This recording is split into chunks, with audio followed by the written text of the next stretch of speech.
Hi guys, welcome to FLM. So ఈ రోజు మన టాపిక్ వచ్చేసి HR secrets nobody will tell you. Okay. So చాలా companies HR నుంచి చూసుంటాము, సో వాళ్ళ నుంచి వచ్చే రెస్పాన్సెస్ చూసుంటాము. ఓకే.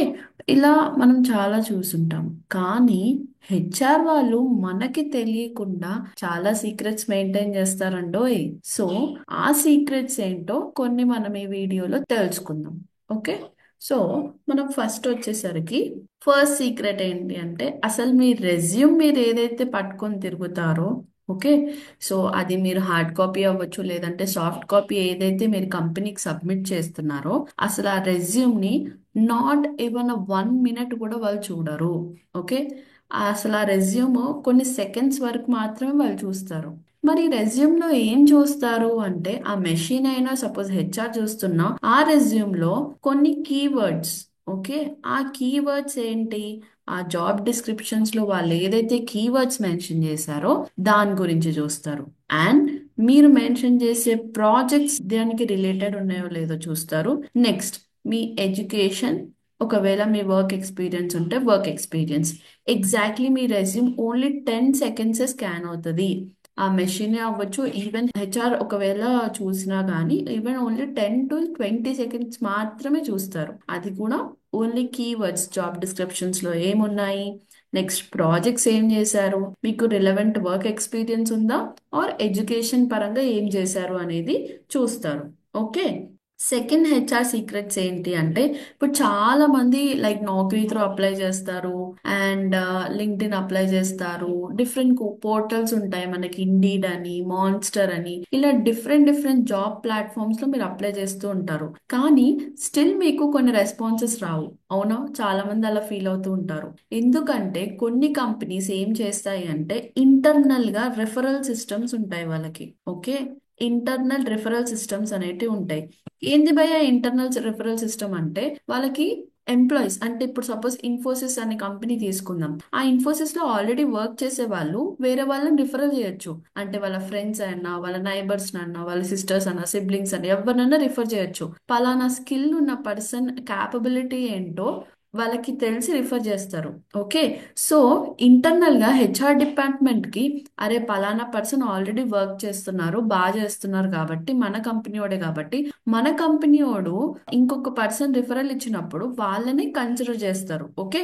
ఎప్పుడైనా బయట వచ్చిన జాబ్ అప్లికేషన్స్ కన్నా ఇంటర్నల్ రిఫరెన్సెస్ కి ఎక్కువ వాల్యూ ఇవ్వడం అనేది జరుగుతుంది. ఓకే.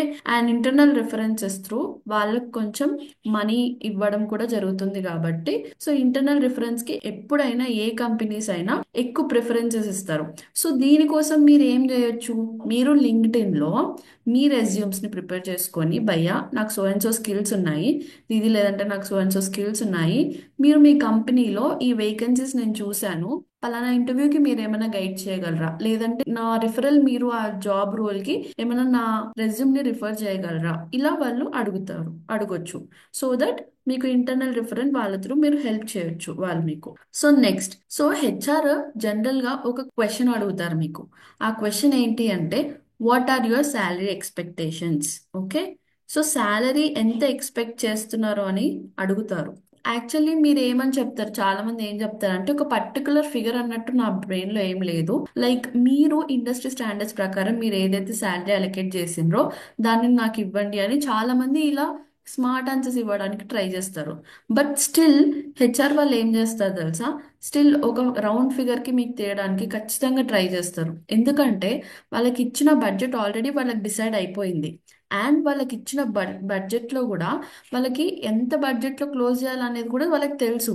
బట్ స్టిల్ మీ నుంచి అలాంటి ఆన్సర్స్ అంటే రాబట్టాలని, what are your salary expectations అది ఇది అని ఖచ్చితంగా అడుగుతారు. సో మీరు అక్కడ ఏం చేయాలి, రేంజే ఇవ్వాలి. సపోజ్ మీరు శాలరీ నెగోషియేషన్స్ అప్పుడు, సో శాలరీ ఎక్స్పెక్టేషన్స్ అప్పుడు, this is the range I'm expecting, and previous glass door లో నేను ఇలా రిఫర్ చేసినప్పుడు ఇలానే మీరు ఈ రోల్ కి ఇంత శాలరీ అలొకేట్ చేశారని నేను డిఫరెంట్ పోర్టల్లో రిఫర్ చేసి నేను వచ్చాను. So I'm expecting the same అని మీరు అలాంటి సిచ్యువేషన్స్ లో మీరు చెప్పగలగాలి. ఓకే. సో నెక్స్ట్ వచ్చేసి, చాలా మంది will get back to you అని అంటారు. అవునా. సో హెచ్ఆర్ లో మనకు కామన్ గా వినిపించేది will get back to you. అవునా? సో ఇలా ఎందుకు రిజెక్ట్ చేస్తారు? సో ఈ హెచ్ఆర్లు ఎందుకు రిజెక్ట్ చేస్తారంటే మెయిన్గా మీరు శాలరీ ఎక్కువ కోట్ చేయడం. ఇప్పుడు వాళ్ళకి బడ్జెట్ సపోజ్ 25,000 వాళ్ళకి ఇచ్చారనుకోండి, స్టార్టింగ్ ఒక ఫ్రెషర్ శాలరీకి 25,000 అనేది ఇచ్చారు. బట్ మీరు శాలరీ ఎక్స్పెక్టేషన్స్ అనేది స్టార్టింగే మీరు ఒక 50,000 ఇచ్చేసారు అనుకోండి, అంటే విచ్ ఇస్ ఆల్మోస్ట్ 100% ఎక్కువ ఉన్నట్టు.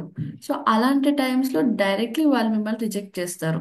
అట్లీస్ట్ మీరు ఒక కోట్ చేసిన విధానం లైక్ 30-35 అలా ఇచ్చారనుకోండి, దెన్ దే కెన్ నెగోషియేట్. అంటే సరే ఛాన్స్ ఉంది, అట్లీస్ట్ నెగోషియేట్ చేయడానికైనా ట్రై చేస్తారు. బట్ మీరు ఎక్కువ శాలరీస్ మీరు కోట్ చేసిన, లేదంటే ద కైండ్ ఆఫ్ యాటిట్యూడ్ మీరు చూపించేది ఇంటర్వ్యూకి వచ్చినప్పుడు, గ్రీట్ చేయడంలో కానీ, మీరు కూర్చునే విధానంలో కానీ, మీరు మాట్లాడే విధానం కానీ, మీరు కూర్చునే పొజిషన్స్ బట్టి కూడా వాళ్ళు మీ క్యారెక్టర్ అండ్ యాటిట్యూడ్ని జడ్జ్ చేస్తారు. ఓకే. సో అది ఖచ్చితంగా మీరు యాటిట్యూడ్ ఫ్రెండ్లీ ఉండాలి అండ్ ఎక్కువ యాటిట్యూడ్ చూపించకుండా కైండ్ అండ్ జెంటిల్నెస్ని మీరు పోర్ట్రే చేస్తూ ఉండాలి ఇంటర్వ్యూస్లో. Okay. This is very important.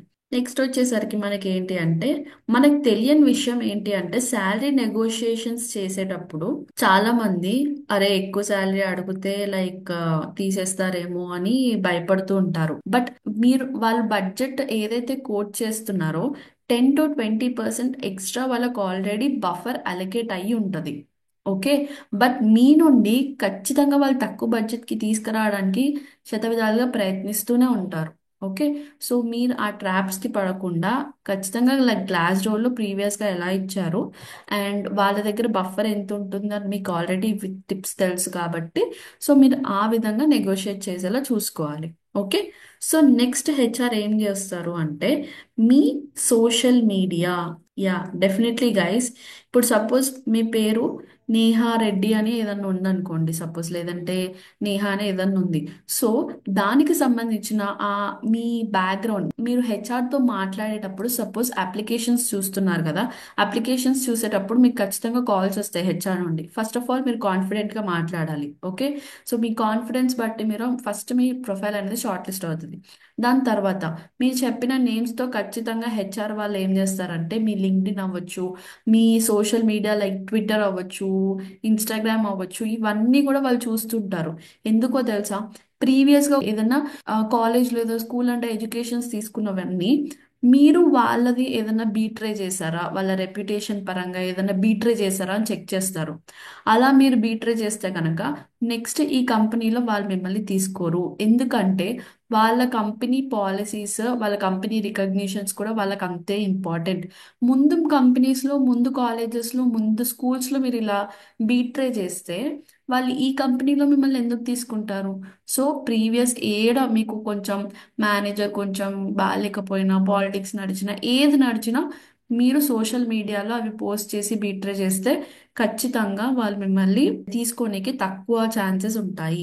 So me social మీడియాలో ఏదైనా పోస్ట్ చేసేటప్పుడు కానీ, ఏది చేసేటప్పుడు కానీ కొంచెం జాగ్రత్తగా పోస్ట్ చేయాల్సి వస్తుంది. ఓకే. సో నెక్స్ట్ వచ్చేసరికి మీకు ఒక లాస్ట్ క్వశ్చన్ అడుగుతారు కదా, మీరు లాస్ట్ వెళ్ళేటప్పుడు do you have any questions for me అని అడుగుతాడు హెచ్ఆర్. ఓకే. సో ఈ క్వశ్చన్ వాడికి పని పాట లేదా అడుగుతారా అని అనుకోవచ్చు. బట్ వాడు ఏం చెక్ చేయాలనుకుంటున్నాడంటే మీరు ఇంట్రెస్ట్ ఎంత ఉంది ఈ రోల్లో. ఓకే. ఆమె ఇప్పుడే తెలుసుకోవాలనుకుంటుంది, ఇప్పుడే కంపెనీ గురించి తెలుసుకోవాలనుకుంటుంది అండ్ కంపెనీలో రోల్ ఎలా ఉంటుంది, కంపెనీ కల్చర్ ఎలా ఉంటుందో తెలుసుకోవాలి అనుకున్నప్పుడు వాడు ఇలాంటి క్వశ్చన్స్ అడుగుతాడు. సో మీరు దానికి ఈగర్నెస్ అండ్ ఎంతూజియాజం చూపించాలి, అప్పుడే మీరు వర్కౌట్ అవుతుంది. ఓకే. సో మీరు గనక ఈ 7 టిప్స్ని గనక మీరు ఫాలో అవుతే, సో ఖచ్చితంగా నేను ఏమని చెప్తానంటే 99% ఆఫ్ పీపుల్ తోటి ఎవరైతే జాబ్స్ అప్లై చేస్తున్నారో వాళ్ళకంటే మీరు ఆల్రెడీ అహెడ్ వెళ్ళిపోయినట్టే. ఓకే. సో ఈ టిప్స్ ట్రై చేయండి, definitely it will work out for you. Okay. So thank you.